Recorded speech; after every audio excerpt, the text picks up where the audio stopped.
Yeah, let me talk to Eric because I need to be a Schumer. Okay.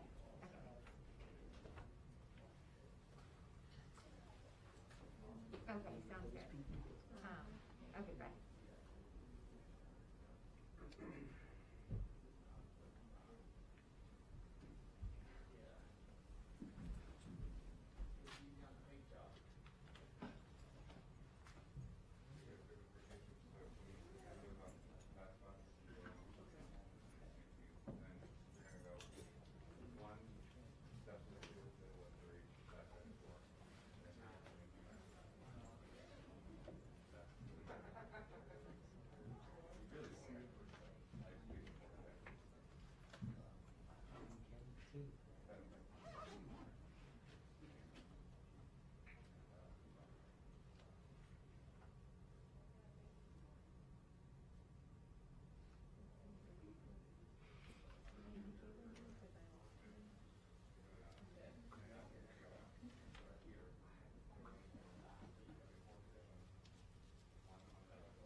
Sounds like Biden's talking to the Democrat luncheon. Oh, that. Yeah.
flash over that? Yes, exactly. If I don't hear it with me, they'll send me a Yeah, message it's saying interesting. you've I'd got never to do a seen brick that. and ground. Is that a collapsible softbox on it or something? Yeah, it's lighter than the Magpie. It's beautiful. Yeah, we've heard that before. For real. Really? You've seen everything. Reasonable question. Heads up like 2 minutes or heads up like? No, like he's walking down the hallway. Yeah.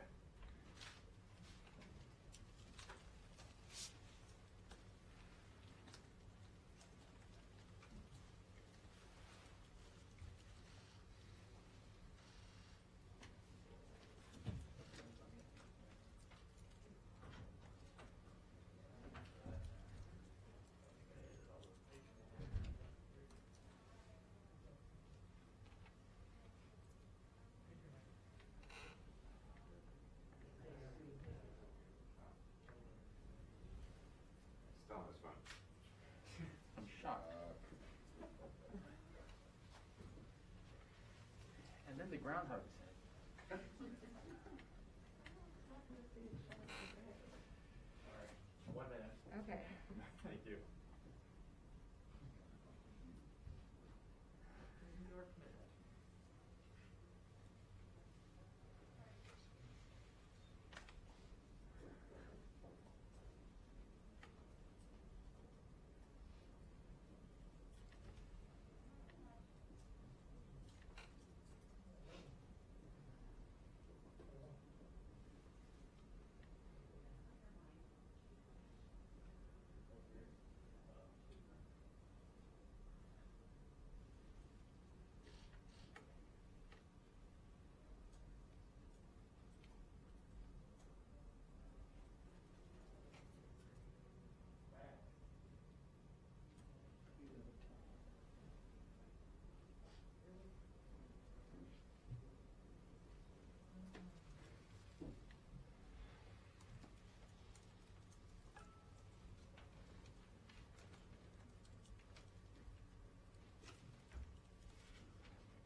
man, how many people are outside?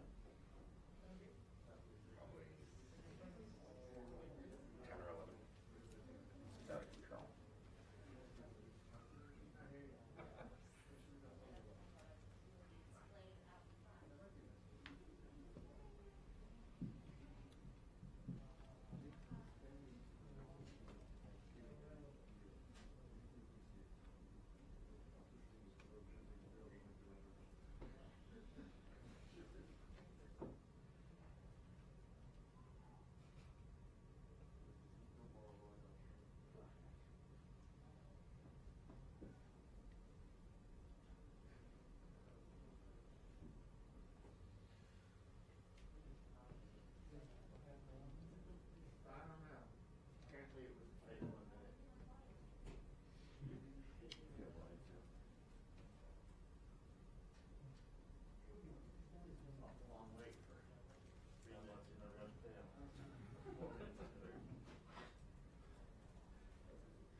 Okie doke.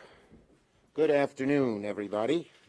Proud to be joined by members of my leadership team, Senators Durbin and Murray. Now, we had a really good virtual caucus meeting with two very special guest speakers. It was great to have President Biden and Treasury Secretary Yellen join our meeting. President Biden spoke about the need for Congress to respond boldly and quickly. He was very strong in emphasizing the need for a big, bold package. He said that he told Senate Republicans that the $600 billion that they proposed was way too small. I think it is his belief, it is Secretary Yellen's belief, it is our belief. If we did a package that small, we'd be mired in the COVID crisis for years. And we are not going to make the mistake of 2009 and have too small a package that took too long, and it took 4 or 5 years for the economy to recover. President Biden said he told Republicans he's willing to make some modifications, but he's very strong that the full American Rescue Plan get us through this crisis. Secretary Yellen said the Republican $600 billion wasn't close to enough, and specifically noted that it didn't do enough to help low-income families because it excluded the EITC and the CTC. She also said we can't repeat the same mistakes of 2009. The whole country, maybe except some in the Republican caucus, seem to understand that. And by the way, it was pointed out at our lunch that there is overwhelming support for the ARP. Democrats, Republicans, Independents, all by a majority, support a bold plan and support going through reconciliation if we have to. So this is a bipartisan plan if you go talk to Democrats, Independents, and Republicans out in the country, for sure. The Senate new majority is now ready to get to work.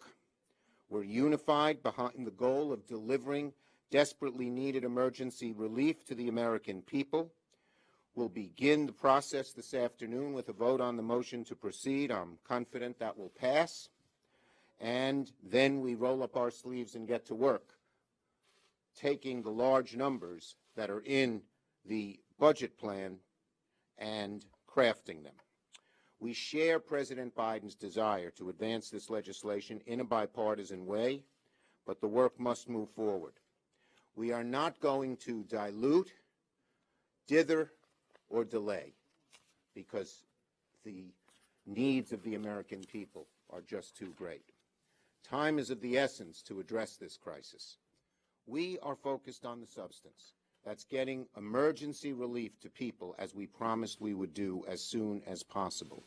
That was a universal campaign of Democrats in Georgia, the Biden presidency, and across the country. And I've been saying from the beginning, some of you didn't believe me, that the Senate must deal with 3 things simultaneously. Nominations, we're confirming 2 more nominees today, a fair impeachment trial, the House today filed their brief, and delivering emergency COVID relief. That process starts later today. Senate Democrats are executing on all 3 of these priorities. Now on one somewhat unrelated point. Today, I, along with Senator Martin Heinrich and other Senate Democrats, introduced a Senate resolution related to domestic terrorism, which we saw rear its ugly, horrible head on the 6th of January. Our resolution does 2 things. It condemns domestic terrorism, violent white supremacists, neo-Nazis, anti-government militias, and dangerous fringe conspiracies like QAnon. We call on the FBI to review the threat posed by domestic terrorist groups, including examining the growth of such groups and the use of social media and other forms of communication to recruit new members and organize and plan acts of violence. Senator Durbin.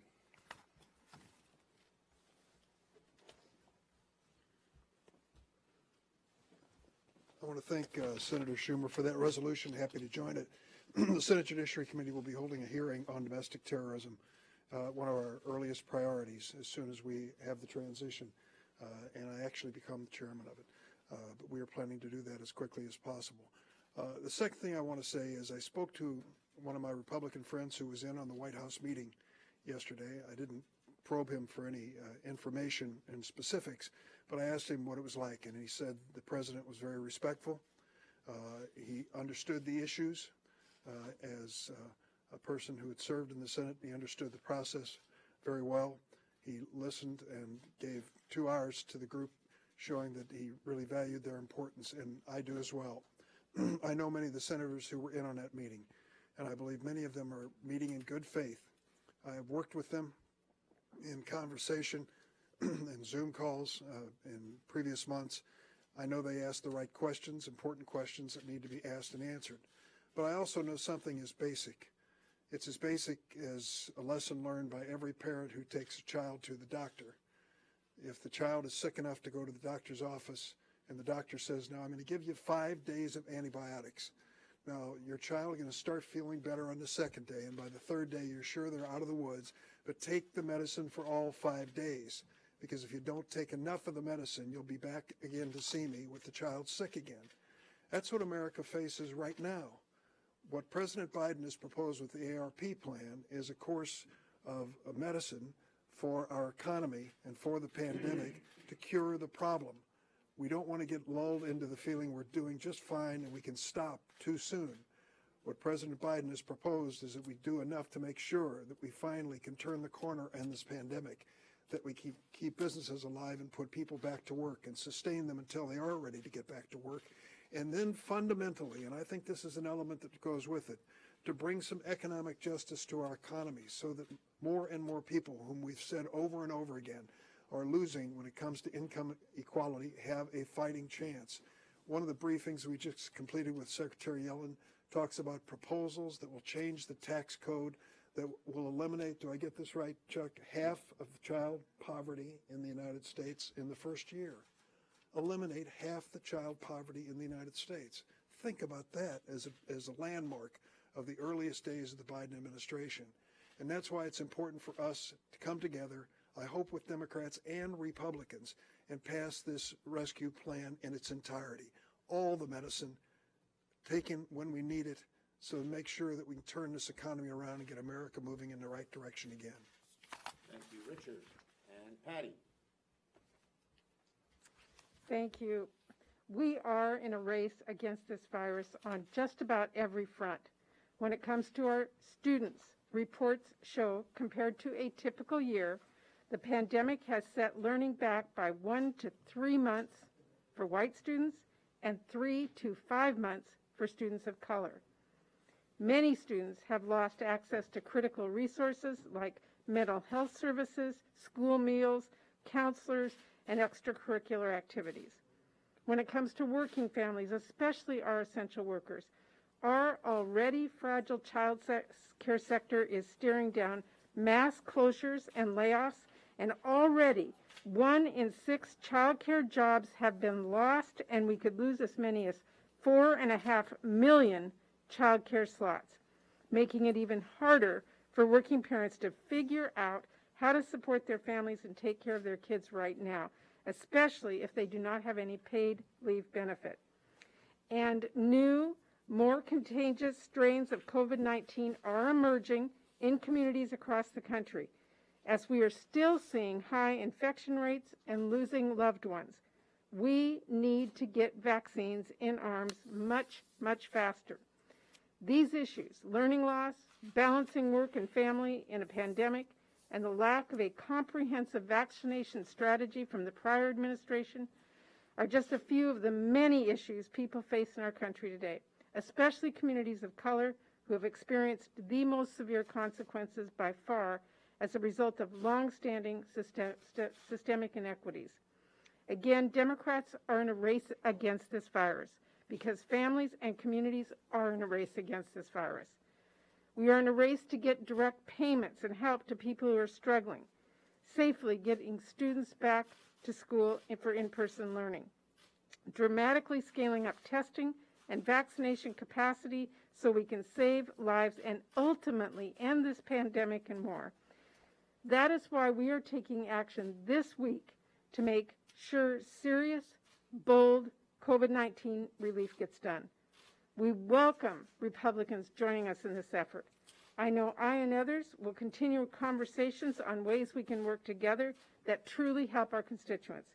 But we are determined to get COVID-19 relief signed into law that matches the depth of this crisis, and we are going to deliver. Thank you. Thank you, Patty. And now we're ready for your questions. Yes. Leader Schumer, two questions. First, do you have the votes for reconciliation, and is Biden on board with moving with reconciliation? And also, I have an organizing. Joe Biden is totally on board with using reconciliation. I've been talking to him every day. Our staffs have been talking multiple times a day, and I believe that we will pass the resolution this afternoon. Yes, next. Are there elements? Oh, your second question. Go. No, one at a time. He's being nice and deferring to you for your second question. This is about the organizing resolution. We were told Look, last week it was close. it was set back when Leader McConnell made an extraneous demand trying to tell our caucus how to run things when we're in the majority, but we're making progress and we're getting close.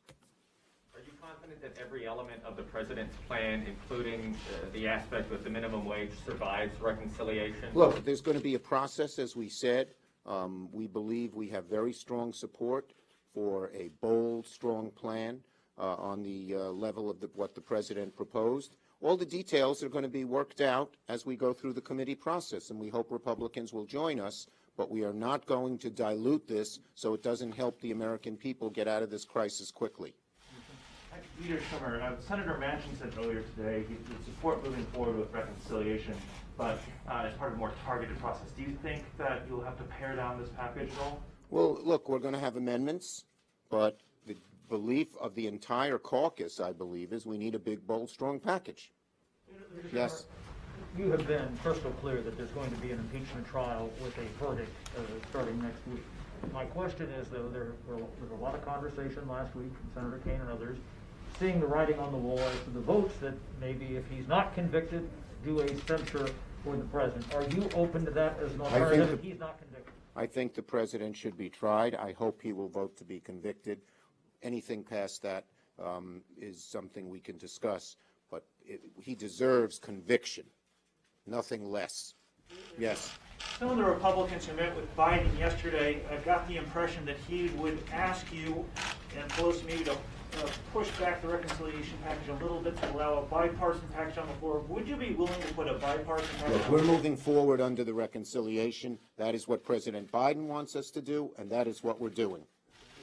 What's the sense of timing on the organizing resolution for the impeachment trial next week? Well, there are two.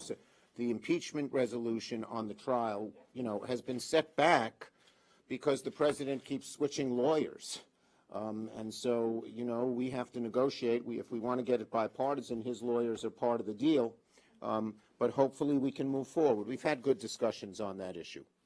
Yes? Can you give any details on timing on the organizing resolution for the Senate? I just answered that question. For the Senate. I just answered that question. Last one. Senator Schumer, how concerned are you that the former president's legal team is going to introduce once again his conspiracy theories about the past election and make that a part of his impeachment defense? Well, I hope if they tried to do that and couldn't answer the defense, that Republicans would see that and realize that they have no argument against the charges brought by the House managers. Thank you, everybody.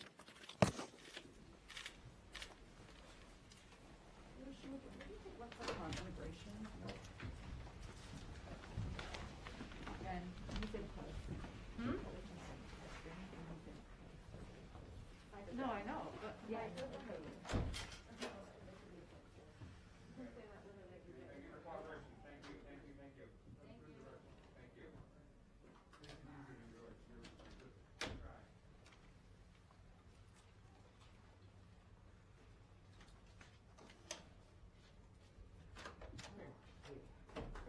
Yeah, no worries. Quick question. The 2 hearings that you will do that tomorrow. Wait, I don't know if they're going to be full year round. Okay. Yeah, What is the best way to find that out? Can I email you around 5? Of course. Yeah, just ping me. Just always ping me. Okay. I can let you know. Yeah. We won't know pools until you get back to 5 o'clock. Yeah. So. Okay, I will check it then. All right. Yeah, I'm the guy that does all the pools too. You do. Okay, so you're the one. Yeah. Good to know.